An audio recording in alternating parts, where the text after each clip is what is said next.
Imagine walking into a grocery store just to buy a jar of jam.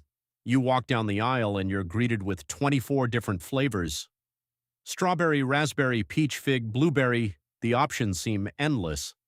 You'd think having more choices would make you happier, right? More options mean freedom.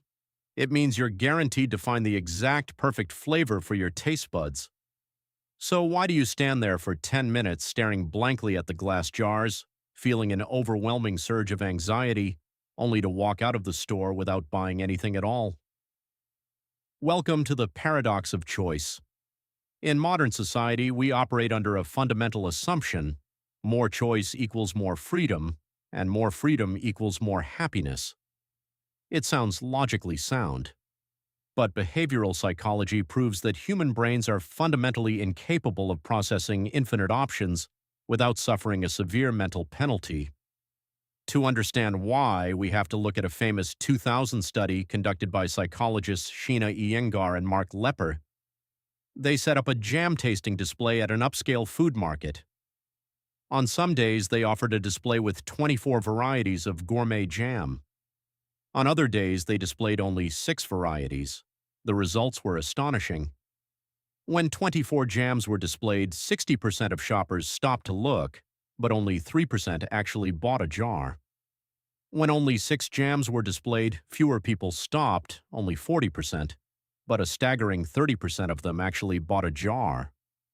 The smaller selection generated nearly 10 times the actual sales. This experiment exposed a massive cognitive glitch in the human mind. When given too many options, your brain experiences 3 psychological traps that turn freedom into misery. First, decision paralysis. Choosing requires brain power. Every option you evaluate forces your prefrontal cortex to weigh pros, cons, prices, and personal preferences. When you are faced with 2 options, the math is simple. When faced with 50 options, the mental calculations multiply exponentially. Your brain experiences cognitive overload, gets overwhelmed, and hits an emergency shutoff switch. Instead of making a decision, it chooses the path of least resistance, making no decision at all. Second, opportunity cost and escalation of expectations. When there are only 2 flavors of jam, strawberry and grape, and you pick strawberry, you don't spend the rest of your day wondering if grape was better. But when there are 24 options, every single jar you didn't choose becomes a phantom regret. You start imagining the deliciousness of the 23 other flavors you left on the shelf. Furthermore, having 24 options drastically inflates your expectations.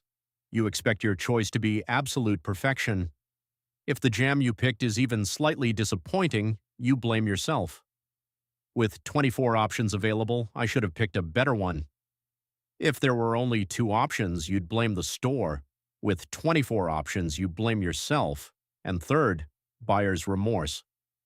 Even if you manage to push through the paralysis and buy something, having too many choices guarantees you will feel less satisfied with your final pick. You sit down at home, open the jar, and instead of enjoying the taste, your brain is busy simulating all the alternative universes where you bought the peach mango flavor instead. This isn't just about jam. It's why you spend 45 minutes scrolling through Netflix, watching trailers for 50 different movies, only to get exhausted and close the app without watching anything. It's why modern online dating apps, which present thousands of potential partners at the swipe of a finger, often leave people feeling more lonely, overly critical, and perpetually dissatisfied than ever before. When choices are endless, perfection becomes the baseline standard, and reality will always fall short. So how do you escape the paradox of choice? Psychologist Barry Schwartz, who coined the term, suggests shifting your mindset from a maximizer to a satisficer.